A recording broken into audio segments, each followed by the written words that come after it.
Hi hello welcome to news site Telugu channel. This is Paritala Murthy. So ముందుగా నా ఈ reviews ఆదర్శన మీ అందరికీ కూడా పేరు పేరున కృతజ్ఞతలు తెలుపుకుంటున్నా. ఈ రోజు CSK versus Gujarat Titans revenge match అన్నమాట. ఫైనల్స్ లో లాస్ట్ సీజన్ లో ఓడిపోయిన ఆ రివెంజ్ ని చెన్నై వరకు వచ్చి తీర్చుకోవాలని చాలా కసితో ఉన్నారు శుభ్మన్ గిల్ అండ్ టీం. యాక్చువల్గా ఏంటంటే అప్పుడు హార్దిక్ పాండే ఉండే అటు సైడ్, బట్ ఇప్పుడు హార్దిక్ పాండే లేడు. సో శుభ్మన్ గిల్ లీడ్ చేస్తున్నాడు కాబట్టి మంచి స్ట్రాంగ్ కంబ్యాక్ ఇచ్చే ఛాన్సెస్ అయితే మనకు కనబడుతున్నాయి. మరి చూద్దాం బ్యాటిల్ ఎలా ఉండబోతుంది అనేది. సో మనం ఆలస్యం చేయకుండా ప్లేయింగ్ 11 చూద్దాం ఇద్దరిది. ఇది ప్రిడిక్షన్ మాత్రమే. సో మీకు తెలుసు లాస్ట్ మినిట్ లో ఇంపాక్ట్ ప్లేయర్ మారుస్తున్నారు, అలాగే ఒకటి రెండు చేంజెస్ అనేది జరుగుతున్నాయి. బట్ కామన్ గా సో ఏమి ఉండబోతుంది ప్లేయింగ్ 11 అనేది మనం చూద్దాం. ఫస్ట్ మనం చూసినట్లయితే గుజరాత్ టైటాన్స్ లో శుభ్మన్ గిల్ ఓపెనింగ్ అండ్ వృద్ధిమన్ సాహా ఇది ఫిక్స్. తర్వాత సాయి సుదర్శన్, తర్వాత షారుఖ్ ఖాన్ ని మేబీ ఏమైనా మిడిల్ ఆర్డర్ లో ఏమైనా తీసుకొస్తారా, లేదా షారుఖ్ ఖాన్ ఏమైనా ఇంపాక్ట్ ప్లేయర్ గా యూజ్ చేసి ఆ సిచ్యువేషన్ బట్టి దింపుతారా అనేది మనం చూడాలి.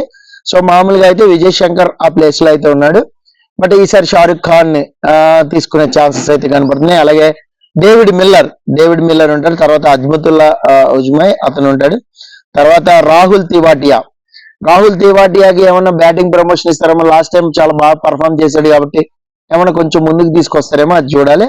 అలాగే Rashid Khan spin attack, Chennai spin pitch కాబట్టి ఖచ్చితంగా రషీద్ ఖాన్ ఉంటాడు. ఉమేష్ యాదవ్, సాయి కిషోర్, ఇక్కడే స్పెన్సర్ జాన్సనా లేదంటే ఏమైనా ఎక్స్ట్రా స్పిన్నర్ ఏమైనా ఆడిస్తారా, ఇదైతే కొంచెం ఆ కాల్ అయితే తీసుకుంటారు. ఎందుకంటే అది స్పిన్ పిచ్, పైగా స్లోగా ఉంటుంది పిచ్, స్లోగా టర్న్ అవుతుంది, స్లోగా బాల్ వస్తుంది అనమాట. సో దాన్ని బట్టి ఇక్కడ స్లో కట్టర్స్ వేసే వాళ్ళని ఎవరినైనా కూడా ప్రిఫర్ చేసే ఛాన్సెస్ అయితే కనపడుతున్నాయి. మరి చూద్దాం. అంటే Vijay Shankar maybe impact player కింద, లేదంటే మోహిత్ శర్మ, లాస్ట్ టైం మోహిత్ శర్మని ఇంపాక్ట్ ప్లేయర్ కింద చేశారు. సో మోహిత్ శర్మ కూడా స్లో కట్టర్స్ బౌన్సర్స్ వేస్తాడు కాబట్టి ఆ స్లాగ్ ఓవర్స్ 2-3 ఓవర్స్ ఉంటాయో ఆ ఓవర్స్ ని బాగా గ్రాప్ చేసుకునే అవకాశం ఉంటుంది. సో ఇది గుజరాత్ టైటన్స్ ప్లాన్ అయితే ఇది. తర్వాత మన చెన్నై సూపర్ కింగ్స్ టీం చూసినట్లయితే గైక్వాడ్ కెప్టెన్, రచిన్ రవీంద్ర అయితే మార్చరు, ఓపెనింగ్ గానే ఇంకొన్ని మ్యాచెస్ ఆడించే అవకాశమే కనబడుతుంది. సో వీళ్ళిద్దరు అయితే కన్ఫర్మ్ గా ఉంటారు. అలాగే మీకు డారీ మిచెల్ 1 డౌన్ ఆర్డర్ లో వస్తే రెహనే మేబీ మిడిల్ ఆర్డర్ లో వచ్చే ఛాన్సెస్ అయితే కనపడుతున్నాయి. అలాగే శివం దుబే ని ఇంపాక్ట్ ప్లేయర్ కింద ఈసారి పెడితే సమీర్ రిజ్వీని మాత్రం పెట్టుకుంటారు ఈ ప్లేస్ లో. సో ఎందుకంటే ఇంపాక్ట్ ప్లేయర్ కింద శివం దుబే బ్యాటింగ్ పర్ఫార్మెన్స్ ఉంటుంది కాబట్టి శివం దుబేని పెట్టుకునే ఛాన్సెస్ అయితే ఉన్నాయి. సో లేదు శివం దుబే ఆల్రౌండర్ పర్ఫార్మెన్స్ ఉంటుంది, మనకి బౌలింగ్ కూడా 2-3 ఓవర్లు కంట్రోల్ చేస్తాడని అనుకుంటే సో వేరే ఇంపాక్ట్ ప్లేయర్ సమీర్ రిజ్వీ లాంటి వాళ్ళని ఇంపాక్ట్ ప్లేయర్ కింద ఉపయోగించే ఛాన్స్ కూడా ఉంది. సో ఆ కాల్ అనేది చాలా జాగ్రత్తగా తీసుకుంటాడు ఈసారి గైక్వాడ్.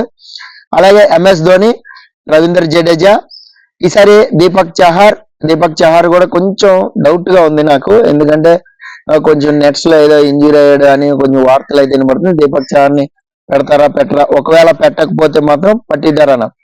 సో మనోడు టీమ్ లో కంబ్యాక్ వచ్చాడు కాబట్టి పతిరానాని ఖచ్చితంగా ఉపయోగించుకునే ఛాన్స్ అయితే ఉన్నాయి.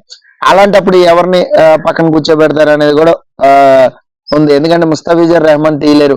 ముస్తాఫిజుర్ రెహమాన్ మంచి వికెట్ టేకింగ్ తీసాడు కాబట్టి ముస్తాఫిజుర్ రెహమాన్ చెన్నై పిచ్ కి ఎస్పెషల్లీ బాగుంటది, ఇట్లా కట్టర్స్ వేస్తూ ఉంటాడు.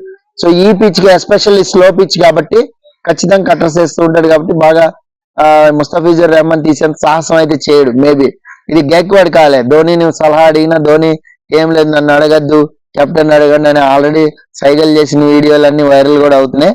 సో తర్వాత సమీర్ రిజ్వీని ఇంపాక్ట్ ప్లేయర్ కింద ఉంచుతారా లేదా అనేది మనం చూడాలి, లేదంటే శివం దుబేని పెట్టుకుంటారు. తీక్షణ అయితే ఉంటాడా ఆపుతాడా అనేది కూడా కొంచెం డౌట్. తీక్షణ ప్లేస్ లోనే ఈ చేంజెస్ అనేది జరగచ్చు.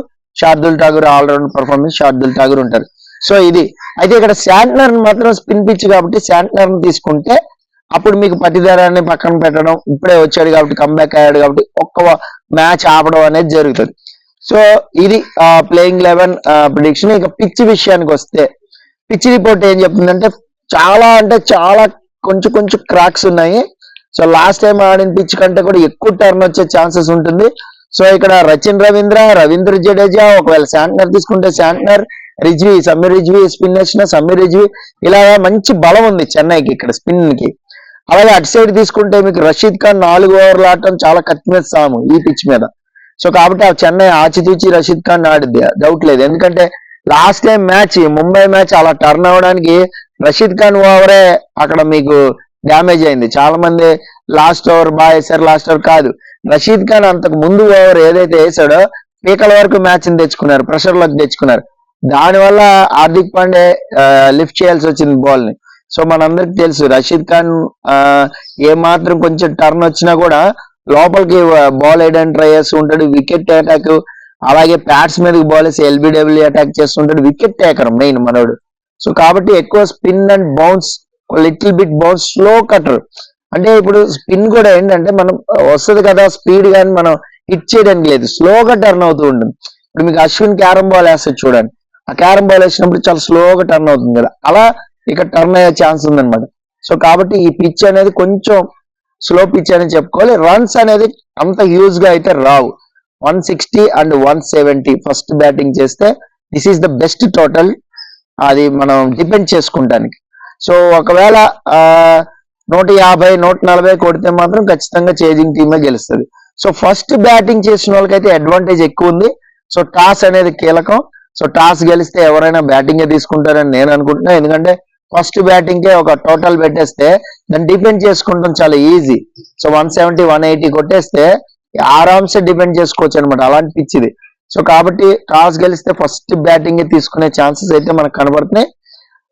ఇంకా చెన్నైకి ఉన్న అడ్వాంటేజ్ ఏంటంటే ఒకవేళ టాస్ గెలిస్తే వాళ్ళు 170 180 కొడితే గుజరాత్ ని కంట్రోల్ చేయొచ్చు, అందులో డౌట్ లేదు. లేదు వాళ్ళకే ఫస్ట్ బ్యాటింగ్ ఇచ్చారనుకోండి గుజరాత్ ని, కొంచెం ఆపడం అనేది కష్టం. ఎందుకంటే వాళ్ళకి స్మార్ట్ హిట్టర్స్ ఉన్నారు. సో వాళ్ళలో ఓపెనింగ్ చాలా స్ట్రాంగ్ గా ఉంది. ఈసారి ఎలాగైనా ఒక రివెంజ్ తీర్చుకోవాలనుకుంటున్నారు. సో వృద్ధిమాన్ సాహా క్లిక్ అయ్యే ఛాన్సెస్ ఉన్నాయి మనకి. అలాగే సాయి సుదర్శన్ కూడా ఆపడం కష్టం, ఎందుకంటే ఐపీఎల్ అనేసరికి బ్రహ్మాండంగా ఆడతాడు సాయి సుదర్శన్.